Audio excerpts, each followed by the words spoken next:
کہانی عادتیں نسلوں کا پتہ دیتی ہیں۔ ایک دفعہ کا ذکر ہے کہ ایک آدمی بادشاہ کے دربار میں نوکری کی طلب کے لیے حاضر خدمت ہوا۔ قابلیت پوچھی گئی تو کہا حضور سیاسی ہوں۔ عربی میں سیاسی کو افہام و تفہیم سے مسئلہ حل کرنے والے کو کہتے ہیں۔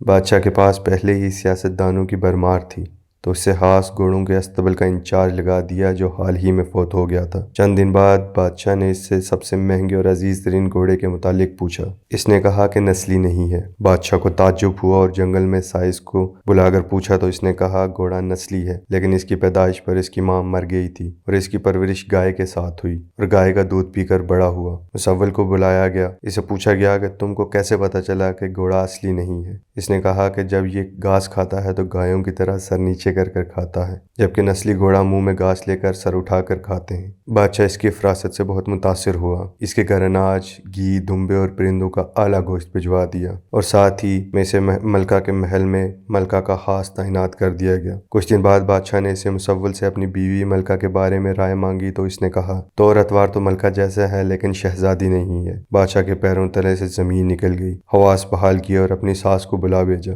ساس آئی تو سارا مسئلہ اس کے سامنے رکھا تو ساس نے کہا کہ آپ کے والد نے ہماری بیٹی کی پیدائش پر ہی ہم سے رشتہ مانگ لیا تھا، لیکن ہماری بیٹی پیدائش کے 6 ماہ بعد فوت ہو گئی تھی تو ہم نے آپ کی بادشاہت کے ساتھ قریبی رشتہ بنانے کے لیے کسی کی بیٹی کو لے کر پالا اور بعد میں اس کی پھر آپ سے شادی کروا دی تھی۔ بادشاہ نے فوراً مسول کو طلب کیا اور پوچھا کہ تمہیں کیسے پتا چلا کہ یہ شہزادی نہیں ہے؟ اس نے کہا کہ اس کا خادموں کے ساتھ سلوک جاہلوں سے بھی بدتر ہے۔ بادشاہ اس کی فراست سے بہت متاثر ہوا اور بہت سا اناج، بھیڑ بکریاں بطور انعام اس کے گھر بھجوا دی اور ساتھ ہی میں اس سے اپنے دربار میں متعین کروا دیا۔ کچھ دنوں بعد بادشاہ نے اسے بلایا اور اس سے اپنے بارے میں دریافت کیا تو اس نے کہا کہ جان کی امان پاؤں۔ بادشاہ نے وعدہ کیا۔ اس نے کہا نہ تو تم بادشاہ زادے ہو اور نہ تمہارا چال چلن بادشاہوں والا ہے۔ بادشاہ کو اس پر تاؤ آیا مگر جان کی امان دے چکا تھا۔ سیدھا والدہ کے محل پہنچا اور اسے دریافت کیا تو والدہ نے کہا کہ یہ سچ ہے، ہماری اولاد نہیں تھی تو ہم نے تمہیں ایک چرواہے سے لے کر پالا تھا۔ بادشاہ نے مسول کو بلایا کہ بتا تجھے کیسے پتا چلا؟ اس نے کہا کہ بادشاہ جب کسی کو انعام و کرام دیا کرتے ہیں تو ہیرے، جواہرات اور موتیوں کی شکل میں دیتے ہیں، لیکن آپ بھیڑ بکریاں اور کھانے کی چیزیں عنایت کرتے ہیں۔ یہ اسلوب کسی بادشاہ زادے کا نہیں ہو سکتا بلکہ کسی چرواہے کے بیٹے کا ہی ہو سکتا ہے۔ اس لیے سچ کہتے ہیں کہ عادتیں نسلوں کا پتہ دیتی ہیں۔